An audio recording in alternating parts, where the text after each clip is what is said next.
As followers of Christ, we are faced with new norms and societal changes that may differ from our worldview. We see fads continue to shape not only our culture, but our beliefs as well. Are we following the trends of life, or are we seeking after the deeper truths which God places before us? We'll discuss these questions and more in Trend or Truth.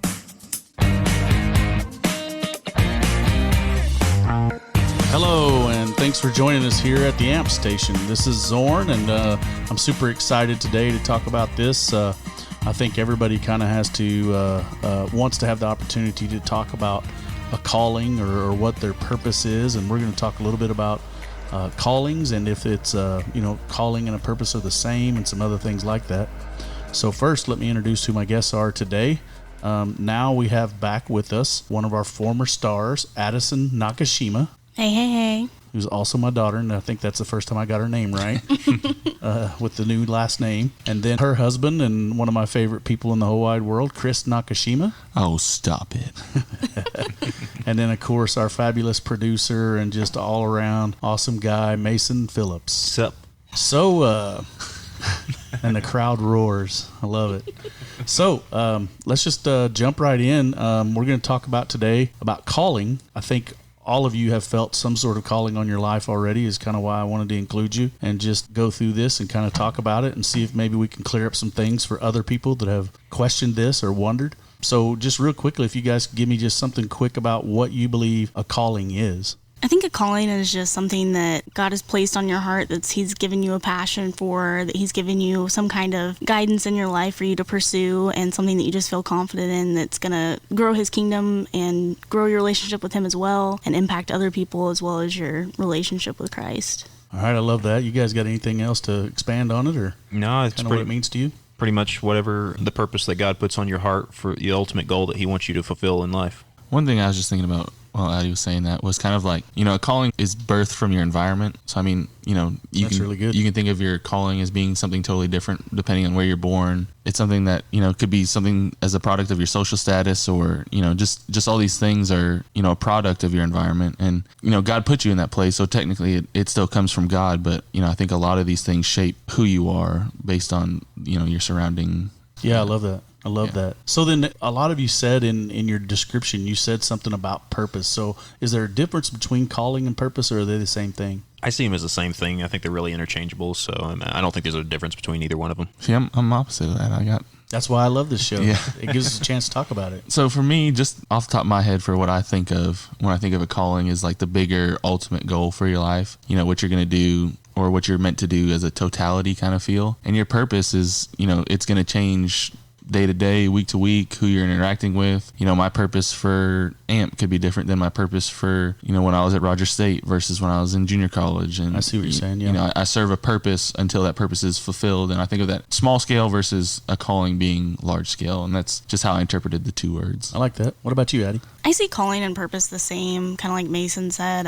It was hard for me in my description not to also say purpose. But I do kind of see where sometimes your purpose can be more temporary, kind of for the time being, whereas your calling I see as more long-term. But I do think that they can be, you have a long-term purpose too. We've talked about this before, and I think I mentioned this in another episode, but I kind of see it as, I see them as the same thing, because I think God reveals steadily your purpose in parts, not as a whole, but as you go on in life, He reveals more and more. So it's more of like step by step rather than as a whole, and then you start to get the big picture of what your calling is. So I guess you could say the purpose is the steps, but the calling is when you finally get to see the big picture. Man, that boy's good. Because that's what I was going to say, was I can kind of see both sides, but I could see where the purpose, maybe multiple purposes, may lead to the ultimate calling. So as Christians, do you guys feel like we're all called to be a minister as far as callings? I think we're all called to minister. I don't think we're all called to be a minister in the typical sense that we're thinking of. Like, whenever I think of a minister, I think of a pastor, those words interchangeably. But I think that we are all called to minister to other people. I think a lot of that rests on how you define minister and what you look at as a minister. You could be someone that just helps out a friend and, gives them a word of advice, and you're ministering to them in that time. But, if you look at it as a call to minister as a full-time or as a profession and stuff like that, obviously not everybody's called to be a minister because, people aren't good at public speaking. People aren't good at, running a full-size church or any kind of size church and stuff like that. So I think it just kind of hinges on that. But in order to be a disciple, you have to spread the word of God and stuff like that. So I think it's just people get caught up in the word minister a lot. Yeah. Well, isn't it, I think you said First Methodist has this thing on their entrance or their exit as you're walking out. It says, you're now walking into your mission field as you're leaving. So, we're all called to be missionaries. Maybe not like I have to go to Africa, but I still have to minister in my own environment, at my workplace or at my house. Yeah, that's good. I agree with that. So as far as callings go, do you think it's possible to have maybe more than one calling on your life? I think so. I think that sometimes you don't really recognize a calling until the calling has happened. Maybe that's because in the process, what your original calling was led you to other callings. I think we're all changing, we're all evolving, we're all growing in our relationship with Christ, hopefully, to where we might discover a new calling that we didn't even really realize was a part of the original calling. You can have more than one. I think a lot of times they kind of align. I'm just going off of personal experience here. I've always believed that I was going to be a teacher and a coach, and those are, two separate employee opportunities and two separate ordeals, but all in one, they are going to be two separate places where I can be a minister and have a purpose and do all these things. So, I'm sure there's people that'll do something for a while, felt like they were called to it. Maybe it was just a purpose for a little while and it wasn't their overall calling, but they thought it was a calling. I kind of echo those thoughts, and now I'm kind of contradicting myself from what I said at the beginning. I kind of see where you're coming from, Knock. The purpose is, it's like those steps I was talking about, and the calling's the overall goal. Yeah, I think we have one singular calling, but we have multiple purposes. Okay. Just real quick, is there anything right off the top of your heads that you can say that you have felt like you've been called to do? Something that I've felt called to do since I was younger was to become a physician, and it's something that recently I have had problems doubting, if I'm being completely honest, just because looking in the face of adversity after years of trying was really frustrating, and I was like, okay, if it's not going to happen, it's not going to happen. So I started doubting my calling, but I still knew that was my calling, and I started assessing other forms of becoming a doctor, whether it was a PhD or a doctor of physical therapy or things like that. But I also see a purpose, which was a step in that, which is what has brought us all to sitting around this table talking on a podcast, was in the pursuit of that calling that I had on my life. I started the ministry of AMP and the AMP station and now Trend or Truth and things like that have developed from that. I think we're also a calling that I didn't really realize was, a purpose or a calling, whatever you want to use there. I would say for me, teaching has always been something I've been called to honor the good teachers I've had, and then to not make up, but kind of make up for the bad teachers I had. And, it's like, how do you know you're being called? Well, I left a city that pays teachers very well, and pensions are amazing, and the work schedule's great. And now I live in Oklahoma, where teaching, not so much, huh? Yeah, the salary's real low, and it's not very idealistic to be a teacher. But that's kind of how you know it's your calling, because I was never worried about the money making and anything like that. Like, I've never even thought about, man, what if I only make $27,000 a year, whatever it is. It's about serving that purpose that you felt like. Yeah, and it never once deterred me. And I was going through my doctorate class, and I was like, we were going around the room, and well, man, I really got to figure out if this is what I want to do, because I'm putting in a lot of time to this, and I'm going to be broke the rest of my life. And then, I never worried about money, and now I'm married to a future doctor, so she can support. It worked out. He's a bum. Yeah. What about you, Mace? I had a different idea for kind of where my life would go at one point. I was going to initially major in computer sciences, and more so I was wanting to get into animation, with computer animation and developing stuff for maybe movies or video games. Right. But I realized there was a lot of math that went into that, and I hated math. And so I quickly changed my degree path, and that went more into TV, radio, and filmmaking with physical video and editing and stuff. And I realized out of that, I like to edit more and kind of see how the piece of a puzzle's kind of all brought together. And so kind of getting more into the storytelling aspects, or telling either people's stories or fictional stories or what have you. And then that kind of transitions into ministry, telling the story of Christ, and through either my life or through this podcast or whatever. And it's been really interesting to see how that's progressed. So it's like the general call hasn't changed, but the function of how to achieve it or where you might actually end up, which I think that's one of the things that we got to understand and make sure is the most important part of a call is that it's done God's way. It's his call for you, so he's definitely going to do it his way, and it's to trust in that. I know that's kind of part of what you went through with this trying to be a doctor deal, and we had this discussion, so I'm going to go ahead and jump down a question or two. And let's go to, does God change a calling on your life? Would he change a calling on your life? And I'll just tell you the first thing that I told Addie. These three sitting around this table with me know that I'm not a Bible scholar. I am studying the Bible.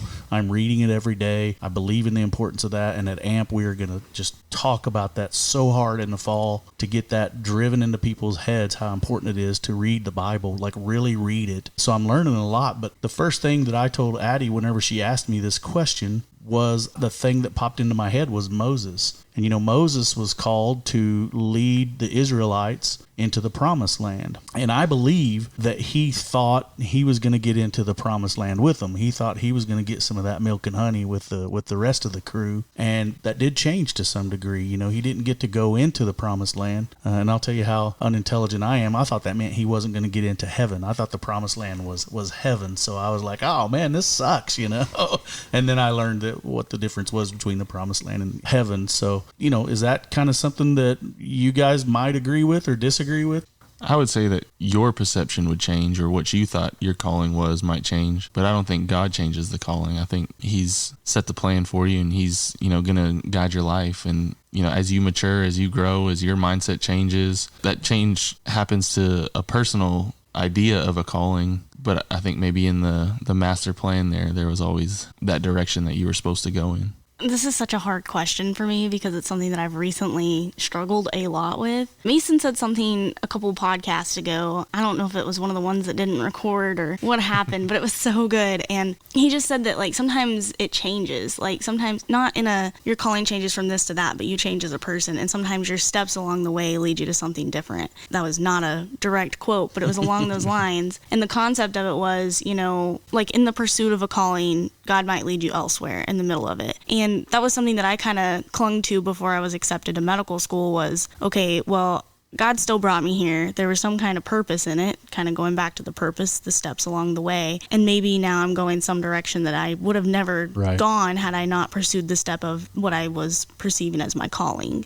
I remember being really proud of you because while it wasn't at the time what you thought you were supposed to do or how it was supposed to lay out, you had said something about just knowing how built up you were for that. And that's only a benefit now. You know what I'm saying? You were given gifts along the way, and you were given a work ethic, a stick-to-itiveness, all these things that are valuable in search of that call. And when it seemingly wasn't going to be achieved, you were satisfied with the gifts that God gave you throughout that and the rewards or whatever you want to call that, where you've obtained something or achieved something and it bettered your life. Even if the calling didn't come to full fruition, your life was better because of you trying to be obedient and chase the call. Right. And I think that, sorry, I didn't mean to interrupt you. You're fine. I think that part of my satisfaction with that was I knew that I operated in what God wanted me to do. And that brings a peace, you can't complain about that. Whenever you know that you're doing what you're supposed to be doing, you can't not feel at peace about it. Right. And I never felt not at peace about it. So I knew that I was operating in the right context. I think that whenever things started changing and it didn't look like I was going to get in and I was having to make a decision and figure out what the heck I was doing with my life, that's whenever I started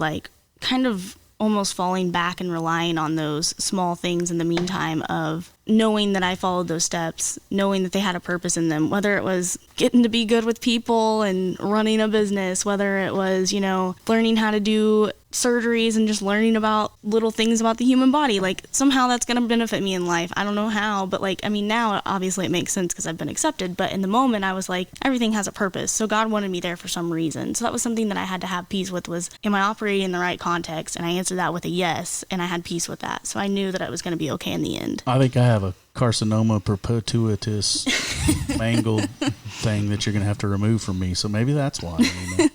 No, it was just kind of a cool thing. And by the way, she did get into med school after being told that it was not going to happen this year. The family just kind of stuck together with faith and was just we trust that you're going to get into med school, but even if you don't, the plan is still going to be something that's God's and it's greater than what we could ever imagine. So it was just kind of a really cool deal. These two questions, now that I'm reading them, are kind of, they kind of go together. It's how do you know if you're being called, but how can you be sure that it's a calling and not just something that you want to do and you're passionate about and it might happen to align with Christ? How do you know if you're being called and it aligns with Christ and his way?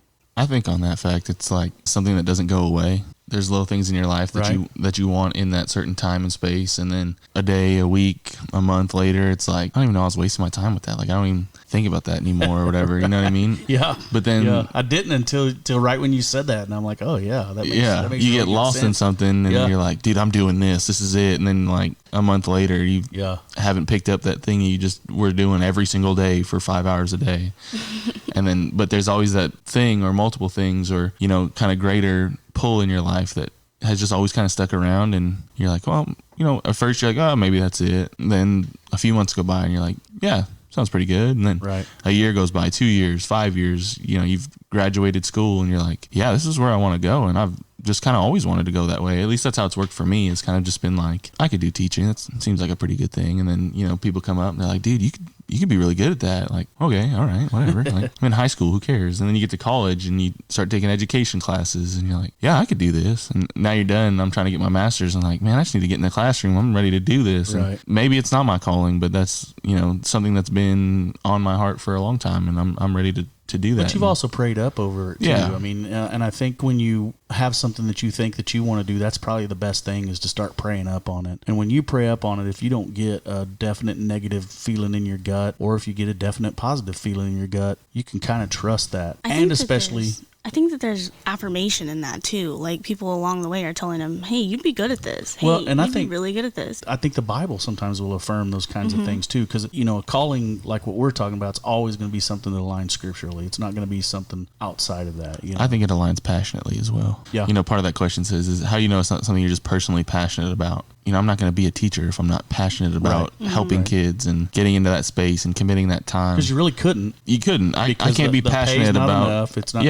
I can't be passionate about being a janitor and, you know, committing my life to making sure that all the floors and toilets and all that stuff are clean. Not saying anything bad about janitors, but it's just not something that I have a passion for. Well, you know, I used to really question my over-the-topedness. That's a brand new word, by the way. I know Wes is sitting over there going, man, stick-to-itiveness. I'm going to start using that. But I've always done things big. I don't care what it is. You know, Joe Grubb and I used to have a golf tournament that we hosted, and we'd have, 80 players in the thing. I mean, let's just say one Christmas, we had a whole Jupiter jump blown up in our living room. Yes. Indoors. Those are facts. And we owned it. We did own it. We bought that bad boy. It was for Reggie. But that's just, you know...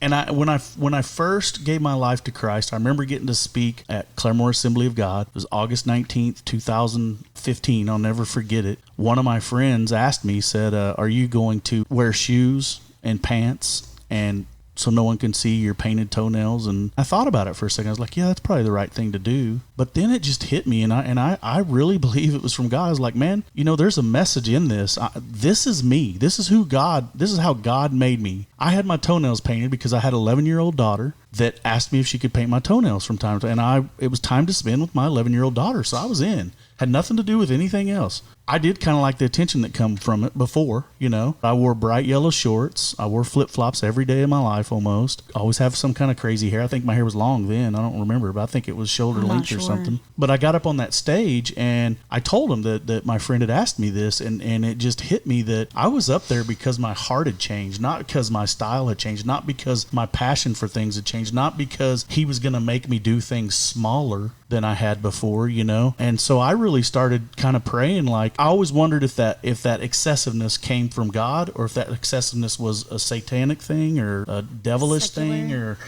and I got convinced pretty quickly that it was how God designed me, because he wanted me to do some things, not everything, to be able to do them in a big way. Just make sure that he gets the glory for what happens behind that. And I hope to be ridiculed someday, because if I am, that means it's probably making a difference for the kingdom, and people will ridicule you when you start making a difference for the kingdom. We all know that already. So you got anything on that, Mace? How do you know if you've been called? I mean, you kind of knew what you wanted to do, went to school for it, and it's slightly changed, but slightly changed, but it still kind of stayed in the same. How do you know that was realm. From God, I guess? I think you said something about this before, where it's, if you have a passion about something, it's probably there because God put it on your heart. Yeah. Man, you guys make me sound so much wiser than I really am. But I think it's just that innate calling that God places on you from an early age, and you just kind of grow to develop that more and more, and then it just so happened to kind of align perfectly with my degree and kind of where I'm going. So I think it's something that God puts there on your heart from the beginning. And he gave you a passion for it, Yeah, too. Like, yeah. I could not edit film at all. I would hate my life every second of it. But, like, you enjoy it. You Right, enjoy doing it. And this right. podcast you're using to glorify God, you know, and that's using your skills. Yeah. I think that God gives you a passion for something, and that can turn into your calling. I think that that's a lot of how the whole passion thing works. I remember growing up, my dad was always like, you got to find a passion. You got to find a passion. And I was like, at the time, my passion was music, but he wanted my passion to be softball or golf or, you know, something athletic. Something I can do. Yeah, and I ended up falling in love with music. But, like, that led to a calling, a purpose in my life, which was leading worship, playing guitar, singing, those things. So that had, like, some kind of passion that led to a purpose. And the same thing has continued for me into medicine. Like, I remember being, like, 7 years old and going to the Zany Brainy in Tulsa, and my grandma buying me a science encyclopedia and me geeking out over it. And that's continued to this day. I still geek out over things like that. But it's become a calling out of that passion that God gave us all. Yeah, that's really good. And I believe that. I just believe that God gives us our passions. He gives us our desires. And if we really pay attention and we really are seeking Him, He'll find a way that we can use that to serve Him and to honor Him. We've talked about John Stem at Claremore Assembly. And remember last year when he did the Ninja Warrior thing? I mean, spiritual gifts, Ninja Warrior is not one of them. It's not. It is for John It's Stem. not in Corinthians, you know. It's just not there. But whenever you start talking about what John Stem has done with that strength and talent and work ethic, and he totally used it for God in an awesome and amazing way. And so I just think that we got to trust that sometimes our passions, and sometimes I think they'll be unique seeming. I mean, baseball was mine. I have a passion for baseball, and God's allowed me to use that to glorify Him. And I mean, this ministry, a lot of it was because of the baseball guys. You know, we built relationship. What turned from a 5 or 6 person small group ended up swelling into an 18 or 19 person small group, and ended up turning into a ministry with a campus building or campus ministry with a building and all those kinds of things. So I think that, you know, we've been talking about is you're calling something that you're passionate about, but, like, I think sometimes people are also called to things that they aren't passionate about. So just something that I kind of thought of while we were talking about this is, like, have you ever had something that you feel called to, or a purpose that you feel called to that you're not passionate about? was that for me or was that for anybody? For anybody. Just, well, I thought. can tell you. You guys think on this because I've got an answer ready. I think your mom and I are a great example of this, because this ministry wasn't something your mom was excited about. Talking to Addie here. Not that she had anything against young adults or anything like that. She's kind of shy. She doesn't connect with people right away. It takes her some time. But over a little bit of time, not a whole lot of time either, over a little bit of time, she has fallen in love with this ministry and is full in, totally devoted and excited for it. And then vice versa, you girls were passionate about Costa Rica. I was one of those before I loved Christ, and even a little bit after, was like, you know, we got people right here that need fed. Why are we worried about people in another country? Why don't we take care of our own country first? And now I know the importance of going out and reaching all corners of the world and things like that. So I think that's just one of those things that over time, God has changed my heart in that. And now I'm excited for that. I'm all in on that mission trip. I'm not a huge planner for it because I'm just not good at that stuff. But when we go, I'm ready and I'm fired up and I'm in. And it's not a fake deal. It's for real deal. You know, I'm ready to do it. So what about you guys? I'll start by saying I guarantee in that 100-degree heat, whatever summer that was, that we were laying down this rubber molding on the wall and walking around on our hands and knees, squeegeeing this stuff to the wall in the dirty, nasty floors and plumbing a dishwasher off of YouTube that we had no idea what to do. I'd have much rather been at the golf course, and I think that was not something we were passionate about doing, but it needed to get done. And, you know, I was out of a job, and Zorn was here all the time, and it was like, all right, well, we got to get in there and get this done. You know, like, there's nobody else that's going to go do it. And it sucked in the time, but now you look at it and like, man, I put that down over there, and it's like, did the dishwasher leak? It's like, not a drop. Like, I was there. I was watching that YouTube video, and, you know, you see the fruits of your labor after, and you're like, all right, like, that sucked, but we're here now, and you can make it through those things. I can kind of remember whenever you guys were talking about wedding venues, you'd mentioned this place, and Kimberly and Addie, neither one really understood that. And I was Nobody else understood no, that. That's not true. Papa Z was there for you, baby. But I was like, you guys Yeah. got to understand. One, he gets a say in this wedding, No, he doesn't. But two, Yeah, it's questionable. two, I think it was near and dear to your heart. I really do. And I told him that. I was like, man, he's not looking at that as just a building to him. That's a building that he put blood and sweat and tears into and got to see fruit from it almost immediately because the way that people and the young adults responded to it. And so I was like, don't discount that. And it ended up working out cool because of the way you guys ended up having to do your little ceremony here, and then did the big ceremony in Costa Rica. You got anything on that, Mace? This isn't really like going into the calling, but things that we're not passionate about at first, but then we become passionate about. I'd say this for me, and probably for a lot of Christians, I wasn't super passionate about God early on in my life. I was always kind of That's good. brought up in church, but God didn't become someone I was passionate about until I got into college, until I got into campus ministry, because I was kind of going through the motions for most of my life, and then finally there was like a fire lit in my spirit that wanted to go after God. Sunday mornings were brutal as a kid because you knew you had to go. Yeah, I mean, It's like, dude, I'm gonna sleep in. You're checking a box. Yeah. So I really didn't think we'd get through most of these, but we're close. So I'm going to ask you guys this last one and wrap her up. But what do you believe the consequences are of not either recognizing or following a call? Do you think there's consequences to that? I would say, I don't know about consequence, but maybe adding a few purpose steps in there.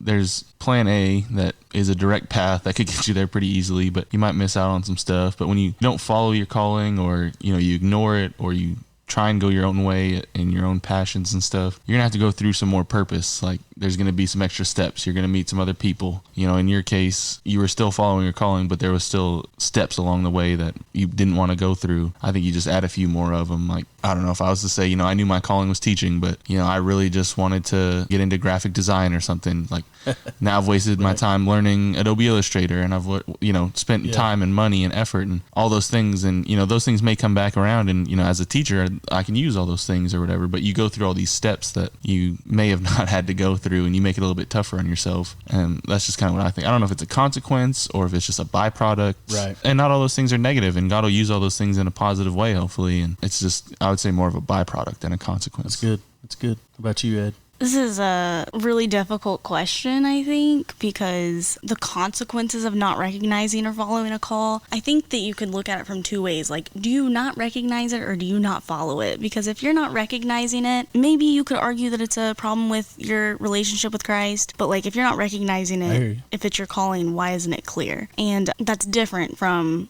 not following it and choosing a totally different path. So maybe you do choose graphic design instead of education, like you said. I mean, there's still purpose in that. There's still something that you can use that for. I mean, I would kill to have graphic design knowledge, and I have zero. But that doesn't mean that, I'm glad that I got my degree in biology, as awful as it was, and didn't get it in graphic design, because my life would be a lot harder trying to get into medical school whenever I realized that was my calling. But I think that whenever you're not following a call intentionally, it says something about where your relationship with Christ is. So maybe the consequence of that, if that's the term that you want to use, of whether it's not recognizing it or following it, is that you need to reassess your relationship with Christ to see where you're at with him and why you didn't recognize it or why you didn't follow it. Really good. Yeah, I think you can miss out on so much if you don't follow the plan. Like, the purpose is going to be there. Like, I think in some way you'll find it, and in some way it could be directed to God if you're really chasing after that, but there's also a chance that you can still kind of use that purpose and it not be used for God, but used for the secular world. And in the end, it's really, where's your heart? Is it towards God, or is it just to what you want to do? Yeah. That's good. That's good. So what about planning and preparation for your calling? What levels, what extent do we go to on planning and prepping for our calling?